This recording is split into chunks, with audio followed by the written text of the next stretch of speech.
नमस्कार दोस्तों, आज मैं आपको भाद्र कृष्ण पक्ष की गणेश चतुर्थी व्रत की कथा सुनाने जा रही हूँ। प्रेम से बोलिए गणेश भगवान की जय हो। पार्वती जी ने गणेश जी से पूछा कि हे पुत्र, भादो कृष्ण चतुर्थी को संकट नाशक चतुर्थी कहा गया है, अतः उस दिन का व्रत किस प्रकार किया जाता है, मुझे समझाकर कहिए। गणेश जी ने कहा, हे माता, भादो कृष्ण चतुर्थी सब संकटों की नाशक, विविध फलदायक एवं संपूर्ण सिद्धियों को देने वाली है। पूर्ववर्णित विधि से ही पूजा करनी चाहिए। हे पार्वती, इस व्रत में आहार संबंधी कुछ विशेषताएं हैं, उन्हें बतला रहा हूँ। श्री कृष्ण जी कहते हैं कि हे युधिष्ठिर पुत्र की ऐसी बात सुनकर पार्वती जी ने उनसे पूछा कि आहार एवं पूजन में क्या विशेषता है, उसे कहिए। गणेश जी ने कहा कि गुरु द्वारा वर्णित प्रणाली से इस दिन भक्ति भाव से पूजन करें।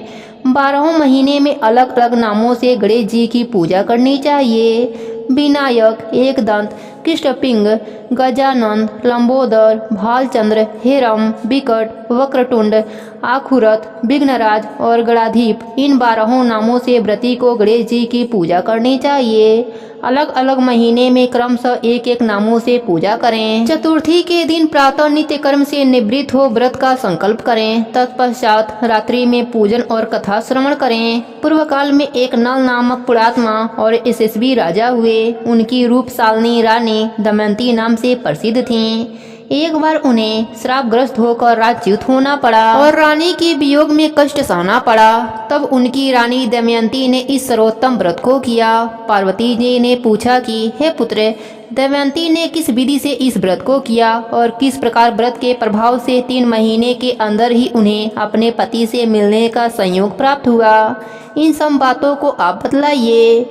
श्री कृष्ण जी कहते हैं कि हे युधिष्ठिर, पार्वती जी के ऐसा पूछने पर बुद्धि के भंडार गणेश जी ने जैसा उत्तर दिया उसे मैं कह रहा हूँ, आप सुनिए। श्री गणेश जी कहते हैं कि हे माता, राजा नल को बड़ी बड़ी आपदाओं का सामना करना पड़ा। हाथी खाने से हाथी और घुड़सवार से घोड़ों का अपहरण हो गया। डाकुओं ने राजकोष लूट लिया और अग्नि की ज्वालाओं ने घिरकर उनका महल भस्म कर दिया। राज्य को नष्ट करने वाले मंत्री लोगों ने भी साथ छोड़ दिया। राजा जुए में सर्वस्व गंवा बैठे। उनकी राजधानी भी हाथ से निकल गई। सभी ओर से निराश और असहाय होकर राजा वन में चले गए। वन में रहते समय उन्हें दमयंती के साथ अनेक कष्ट झेलने पड़े। इतना होते हुए भी उनकी रानी से वियोग हो गया। तत्पश्चात राजा किसी नगर में साइस का काम करने लगे। रानी किसी दूसरे नगर में रहने लगी तथा राजकुमार भी अन्यत्र नौकरी करने लगा, जो किसी समय राजा, रानी और राजपुत्र कहे जाते थे। वे ही अब भिक्षा मांगने लगे। तरह तरह के रोगों से पीड़ित होकर एक दूसरे से बिलग रहकर कर्मफल को भोगते हुए दिन बिताने लगे। एक समय की बात है कि वन में भटकते हुए दमयंती ने महर्षि सरभंग के दर्शन किए। उसने उनके पैरों पर नतमस्तक होकर हाथ जोड़कर कहा। दमयंती ने पूछा कि हे ऋषिराज, मेरा अपने पति से कब मिलन होगा? किस उपाय से मुझे हाथी घोड़ों से युक्त घनी आबादी वाली नगरी मिलेगी? मेरा भाग्य कब लौटेगा? हे मुनीश्वर, आप निश्चय रूप से बतलाइए। श्री गणेश जी कहते हैं कि दमयंती का यह प्रश्न सुनकर सरभंग मुनि ने कहा कि हे दमयंती, मैं तुम्हारे कल्याण की बात बता रहा हूँ, सुनो।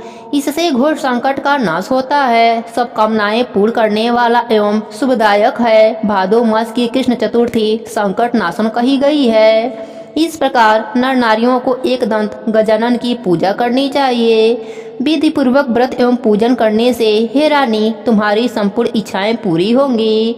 7 महीने के अंदर ही तुम्हारे पति से मिलन होगा, यह बात मैं निश्चय रूप से कहता हूँ। गणेश जी कहते हैं कि सरभंग मुनि का ऐसा आदेश पाकर दमयंती ने भादो मास की संकट नाशनी चतुर्थी व्रत प्रारंभ किया और तभी से बारंबार प्रति मास गणेश जी का पूजन करने लगी। साथ ही महीने में राजन इस उत्तम व्रत को करने से उसे पति, राज्य, पुत्र और पूर्वकालीन वैभव आदि की प्राप्ति हो गई।